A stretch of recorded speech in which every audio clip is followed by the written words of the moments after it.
retrouver sur nos antennes. Bonjour et bon week-end chez vous, dans les soucis de vous informer, former, partant des événements de l'actualité marquant aussi la République démocratique du Congo. Nous sommes là juste pour répondre à vos différentes préoccupations. Mais n'oubliez pas que nous sommes pendant la période pascale, surtout que c'est une semaine aussi pascale pour les chrétiens. Voilà pourquoi on n'a pas voulu passer cette semaine non plus, clôturer aussi ce mois inaperçu sans pourtant révoquer cette problématique. Pourquoi pas cette fête aussi pour les chrétiens que nous sommes. Alors ceci, aujourd'hui sur ce plateau, nous allons parler sur les responsables de la mort de Jésus. Quid sur les responsables de la mort de Jésus? Alors pour y faire, je suis pas seule. Je reçois pour vous révérend Julien. Il est le pasteur titulaire de l'église CBFC Massina 1, auteur de plusieurs ouvrages, entre autres le mariage et le divorce des pasteurs, les responsables aussi de la mort de Jésus. Donc ce sont ces ouvrages. Pasteur, bonjour et bienvenue à cette émission. Bonjour Mélanie. Voilà, moi j'ai donné juste quelques préfaces. Je ne sais pas si vous pouvez enrichir encore votre présentation. Que faut-il retenir de pasteur Julien pour convaincre la population congolaise? Merci beaucoup pour la parole. Comme vous l'avez si bien dit, je suis Julien Timba Ndombele. Je suis marié à Madame Olga Lutadila et je suis responsable de l'église communauté baptiste du fleuve Congo à Massina 1. Notre église c'est Massina 1, église locale de Massina 1.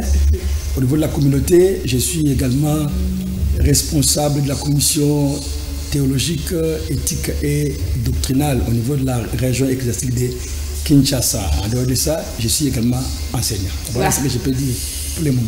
Il est l'homme de plusieurs casquettes, de toute façon, mais je vais quand même toucher un point sur le mariage et le divorce de pasteur. D'où est venue l'inspiration?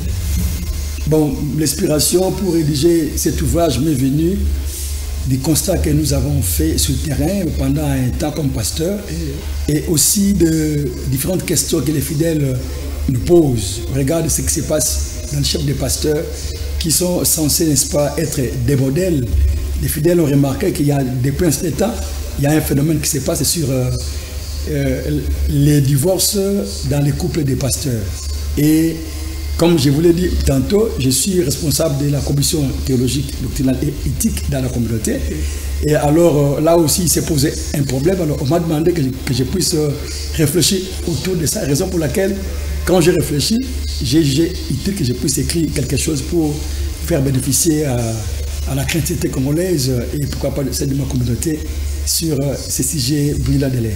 Selon l'éthique, ils ont droit au divorce ou bien ils ont tort de pouvoir divorcer, de remarier aussi?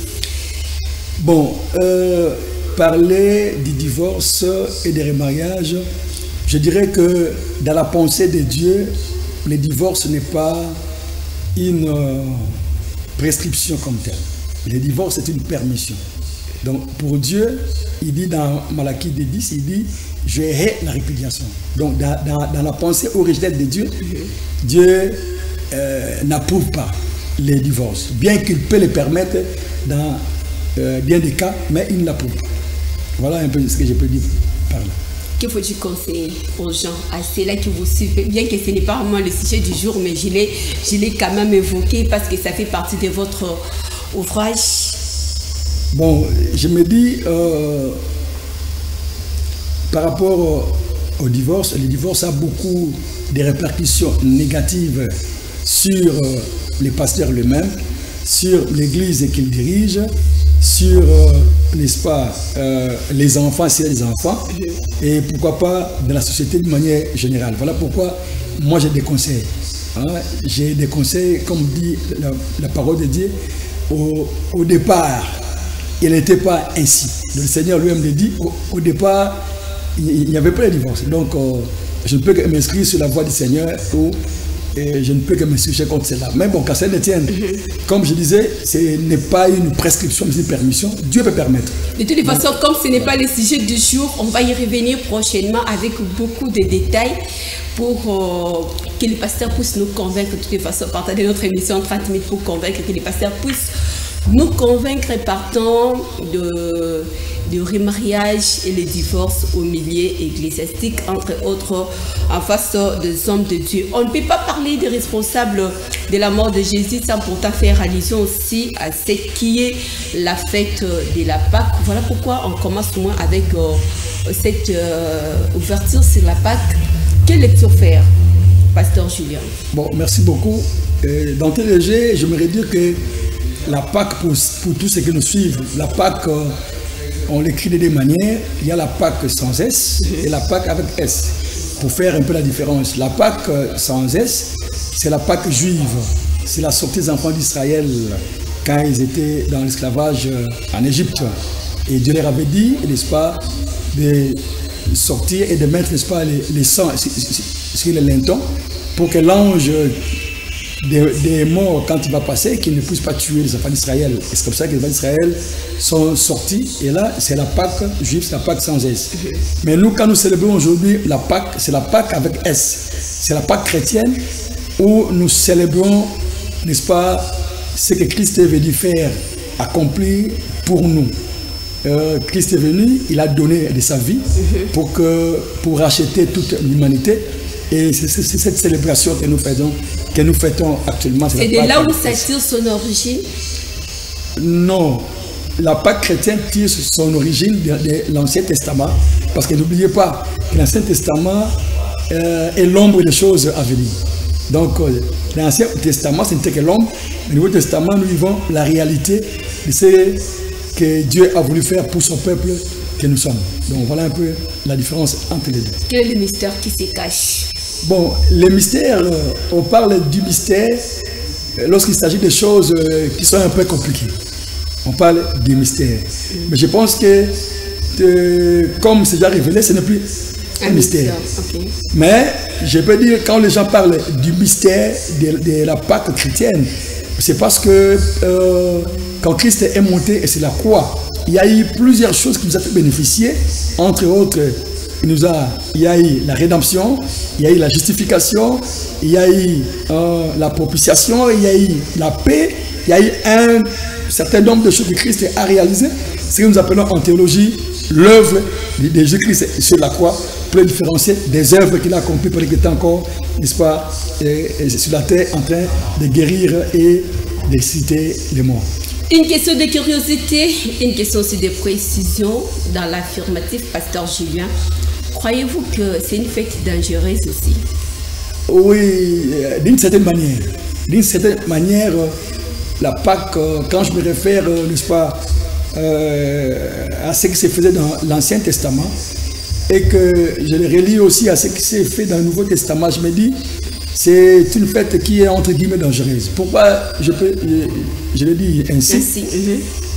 Quand nous rentrons dans l'Ancien Testament, pour les Juifs, la Pâque, quand ils pensaient ou quand ils pensent à la Pâque, ils font allusion à la sortie, à la libération que Dieu a opérée, n'est-ce pas, en leur faveur entre les mains, n'est-ce pas, des bourreaux qui est Pharaon.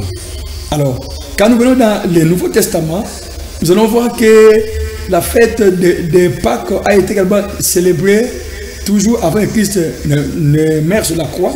La fête avait continué à être célébrée, mais ça devient dangereux parce que à l'époque de Jésus-Christ, ou à l'époque plutôt de Christ, j'allais dire que les Juifs étaient également sous la domination romaine.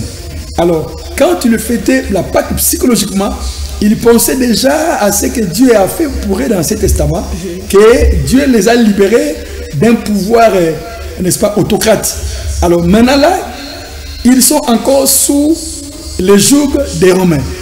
Voilà pourquoi cette fête devient un peu dangereuse, et dans la mesure où les Romains avaient compris cela, et ils nous ont placé, n'est-ce pas, Pilate qui était là, qui vivait à Jérusalem, mais de temps à autre, il faisait des mouvements vers il venait plutôt à Césarée, mais il venait à Jérusalem pour pouvoir, n'est-ce pas, contrôler ce qui s'est passé dans les temples, parce que les temples étaient aussi un endroit très dangereux pour les Romains. Et c'est là où partaient aussi beaucoup de mouvements. Et voilà pourquoi, sur le plan psychologique, déjà, ça donnait déjà quelque chose de dangereux, parce que c'est là, dans les temples, quand tu célébrais, qu'on pouvait, n'est-ce pas, penser à ce que Dieu a fait pour eux dans l'Ancien Testament et vouloir se libérer du joug romain. Alors, ça devient un peu très dangereux. Mais de manière générale, la Pâque n'est pas dangereuse, mais c'est dangereux pour ceux-là qui relisent l'histoire d'Israël et qui voient ce que Dieu a fait pour eux dans l'Ancien Testament et qui disent que ça pourrait également se répéter dans cette période-là où il était encore sous les jougs romains. Donc voilà un peu, c'est là où je peux dire que la Pâque pourrait devenir dangereuse pour les pouvoirs romains. Ignorer sa naissance, reconnaître sa résurrection, quel regard portez-vous en dépit de tout ce qui se passe partant de notre communauté? Non, ignorer... de notre société, en fait, je vais préciser, il y a certaines qui ignorent au moins sa naissance, mais qui reconnaissent aussi que Jésus a bien ressuscité. Alors, quel regard portez-vous comme étant serviteur de Dieu, comme étant chrétien aussi, en face de cette, je ne sais pas, faut-il dire ignorance ou bien connaissance aussi des causes de leur côté? Bon, moi je dirais que c'est une question qui a déjà été réglée par l'Église. Parce que fêter la mort d'une personne sans pourtant faire allusion à sa naissance, alors je ne sais pas si on peut parler, on peut dire que la personne en question est réellement une personne. Donc je pense que la vie normale d'une personne commence par la naissance et termine par la mort. Donc on ne peut pas fêter la mort d'une personne sans pourtant faire allusion à sa naissance. Voilà pourquoi ceux qui ignorent la naissance de Jésus-Christ ou s'ils ne célèbrent pas la naissance de Jésus-Christ, en fait ils n'ont pas raison. Parce que c'est un vieux débat d'ailleurs qui a été clos par l'Église. C'est pourquoi la célébration de la naissance de Jésus-Christ a été une fête qui a été arrêtée la dernière. Parmi toutes les fêtes chrétiennes, la naissance a été arrêtée la dernière pour répondre, n'est-ce pas, à certaines hérésies qui circulaient dans ces temps-là, que les seigneurs pour lesquels on fête sa mort, il doit aussi avoir une naissance et il est réellement né. Et d'ailleurs, quand nous rentrons dans Matthieu 1, nous voyons l'ange qui vient annoncer à Marie la naissance. Donc c'est pour dire que notre Seigneur est bel et bien né.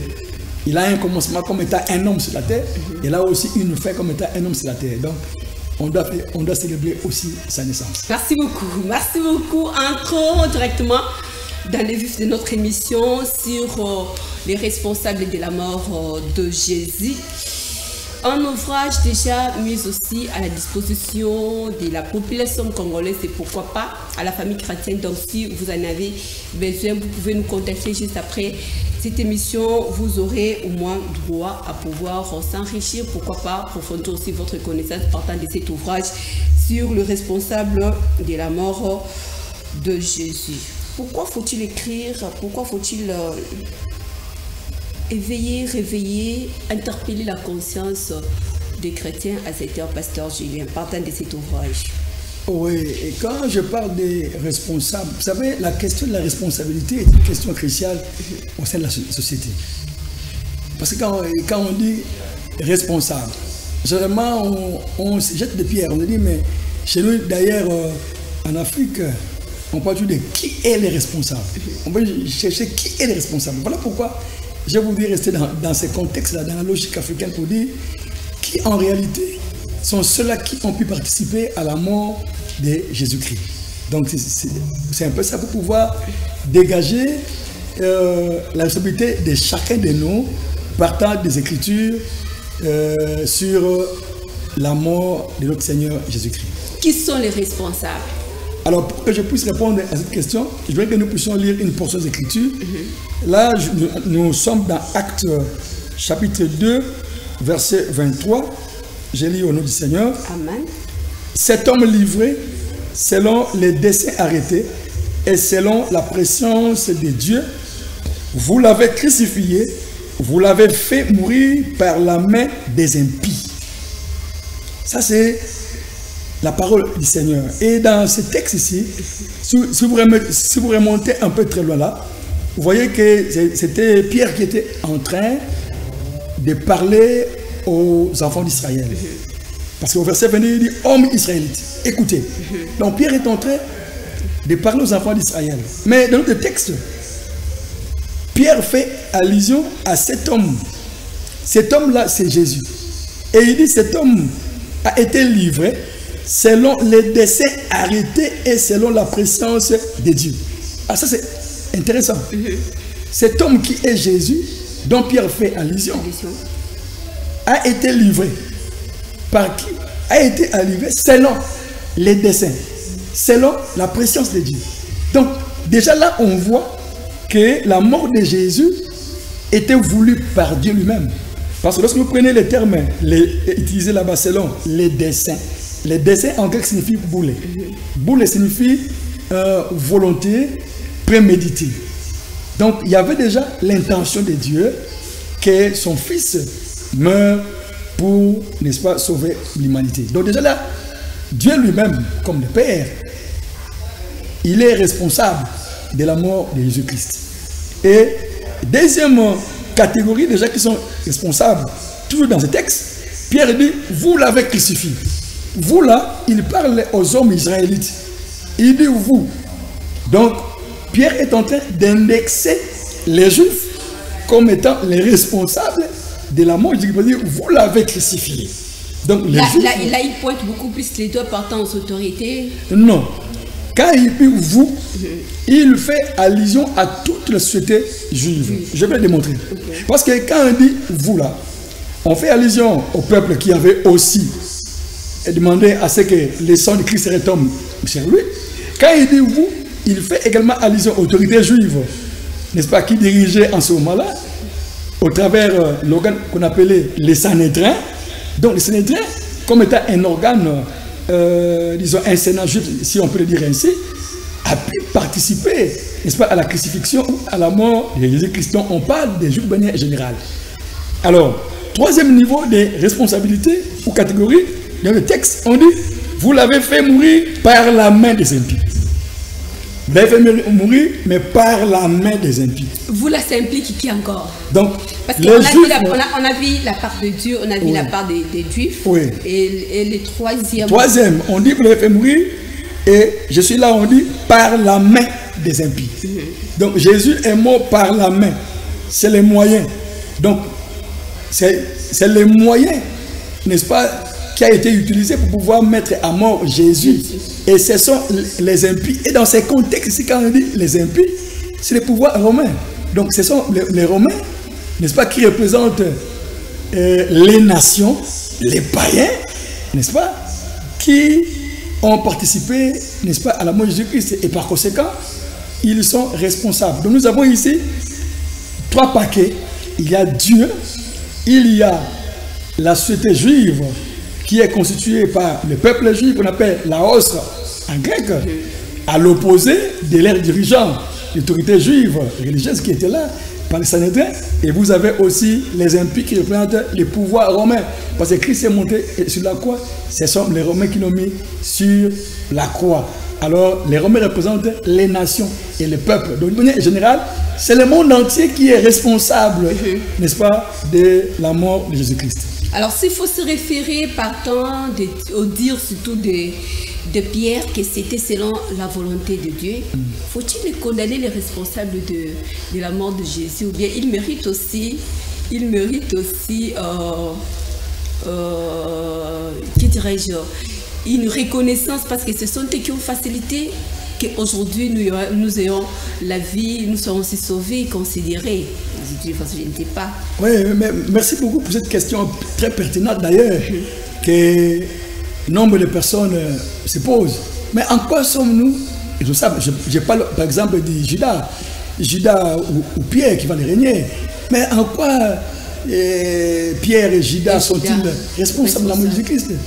Je voudrais dire ceci, qu'il y a le plan de Dieu, mais il y a aussi les mains qui exécutent. Le plan de Dieu n'exonère pas les mains qui exécutent ce plan-là. Et d'ailleurs, vous allez voir que Judas a été averti plusieurs fois. Christ lui-même l'a dit. Malheur à celui par qui le scandale arrivera. Mieux vaut que celui-là ne puisse pas naître. Donc, le scandale va toujours arriver. Dieu reconnaît dans son plan, il y aura toujours le scandale. Mais Judas aussi ne savait pas que c'était lui quand même la personne à laquelle l'occasion devait-il se présenter pour livrer Jésus. Alors, moi je pense, oui, Judas à un certain moment, au début peut-être il ne peut pas savoir, mais au fil du temps qu'il a eu à cheminer avec Jésus, les choses se sont bien éclaircies. Parce qu'à un certain moment, quand il prenait la dernière scène, Jésus a dit, c'est lui qui mettra sa main dans ce couple, c'est celui-là me trahira. Et c'est lui qui avait mis la main. Mais il avait aussi posé la question de savoir, Rabbi, est-ce que c'est moi? Bon, oui, sa question. C'était par ignorance, cette question?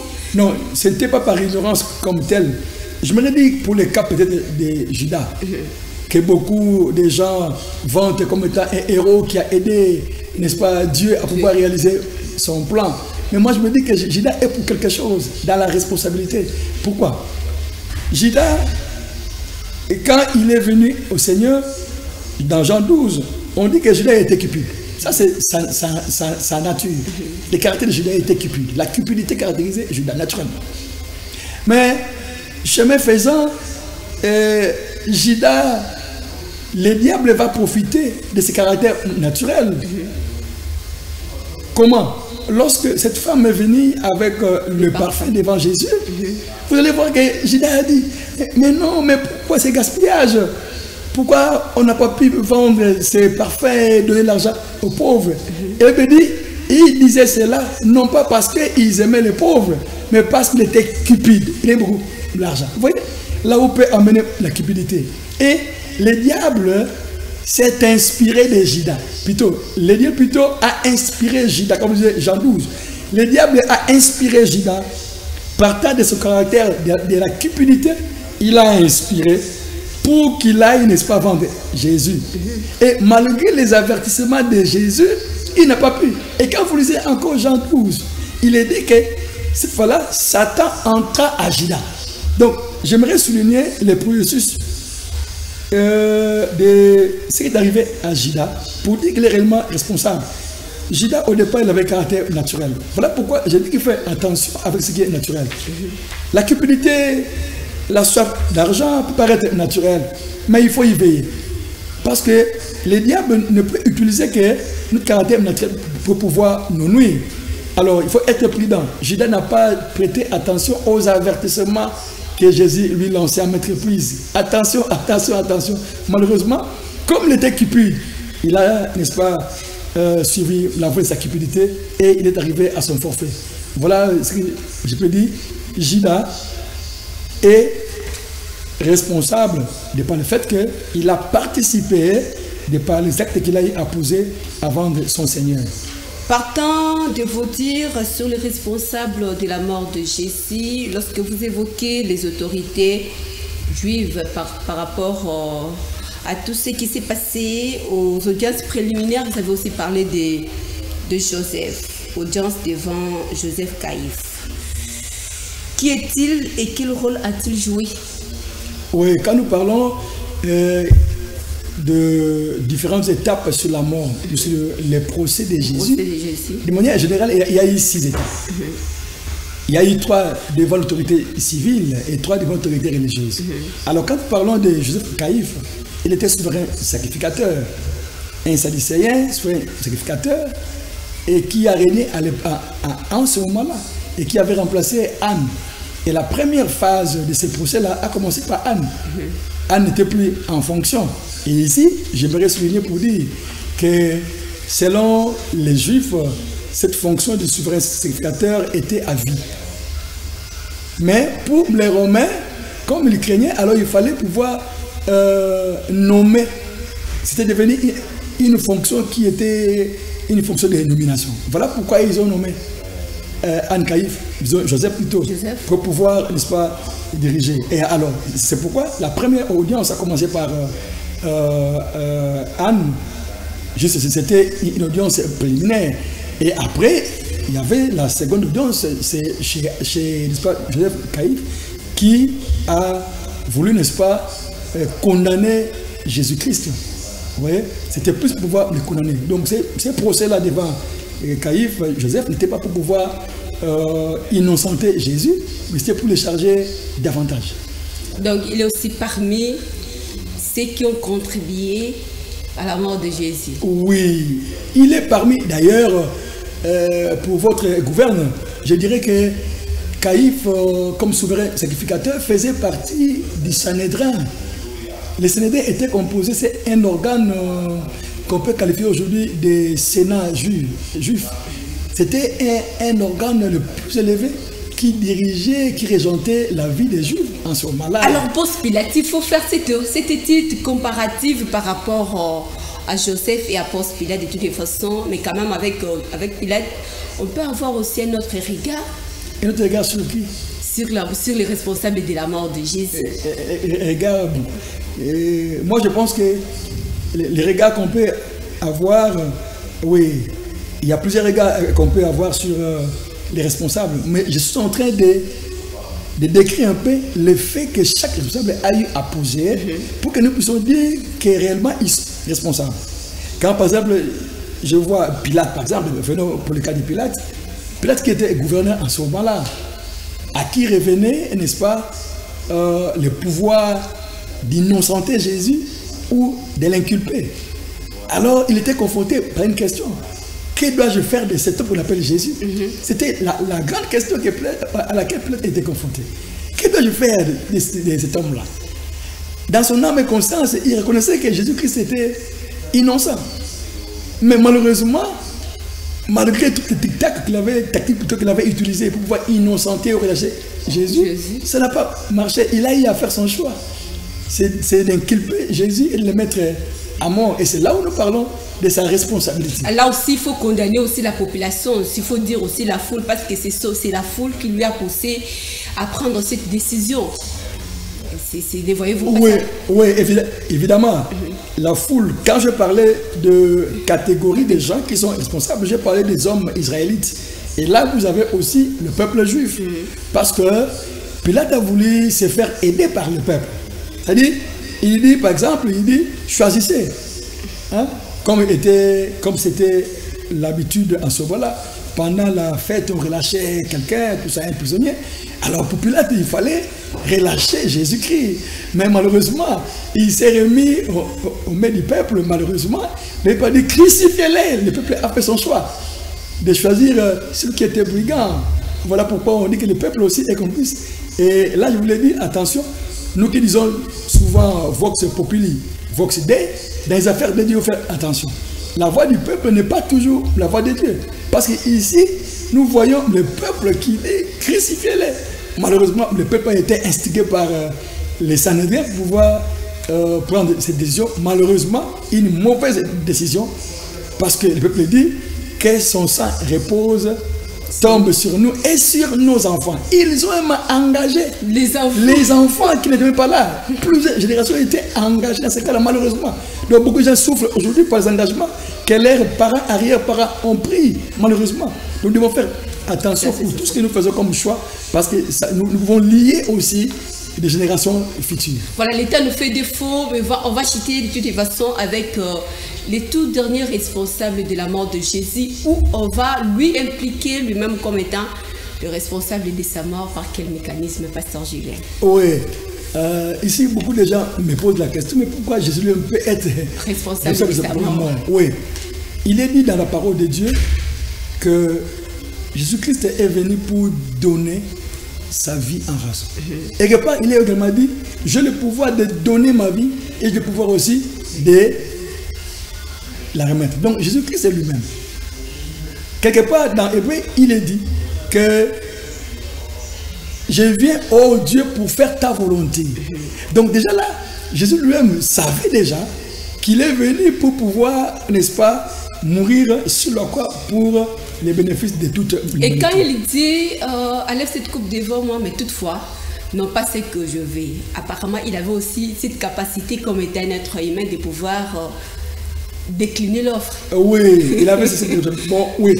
Alors, je vais répondre à cette question pour dire que je parlais de Dieu comme responsable. Et quand je parle de Dieu, n'oubliez pas que nous parlons de Dieu trinitaire. Il y a un Père, il y a un Fils. Et dans l'ordre de la rédemption, ou l'autre plutôt, du salut de l'humanité, c'est le Père qui planifie et c'est le Fils qui vient exécuter le plan que le Père a planifié. Donc Jésus a joué entre guillemets les jeux de son Père parce qu'il savait que voilà pourquoi lorsqu'il a voulu dire non voilà ceci, il dit non. Toutefois, quelle est ta volonté soit faite. Il s'est remis entre les mains du Père parce que c'est pour cela d'ailleurs qu'il est venu pour sauver l'humanité. Nous sommes arrivés à la fin. Quelles leçons faut-il retenir, tirer partant sur le responsable de la mort de Jésus, révérend Julien? Bon, merci beaucoup pour cette parole. J'ai dit que sur ce thème qui est les responsables de la mort de Jésus, je voulais seulement interpeller le monde entier pour savoir que si Christ est mort, il est mort parce que tout le monde a participé et nous devons, si nous voulons réellement, il n'est pas mort en vain, il est mort pour les salut de toute l'humanité. Donc si nous voulons réellement, n'est-ce pas, être sauvés, nous devons regarder à la croix de Jésus parce que c'est là où se joue toute l'histoire de l'humanité. C'est là où se trouve le pivot des relations entre Dieu et les hommes et entre les hommes dans cette terre. Nous vous disons merci pour cette plus ample précision partant sur le responsable de la mort de Jésus. Merci beaucoup. Merci, c'est fini pour aujourd'hui. Aujourd'hui, on a eu l'opportunité d'être en face de vous, surtout partant de cette révélation sur le responsable de la mort de Jésus qui tombe bien pendant cette période pascale. Suivez la rediffusion de cette émission demain à 15h30, à 15h juste plutôt. Bon, c'est des programmes sur nos antennes. On se retrouve le mercredi. Au réel plaisir d'avoir un nouveau numéro. Au revoir.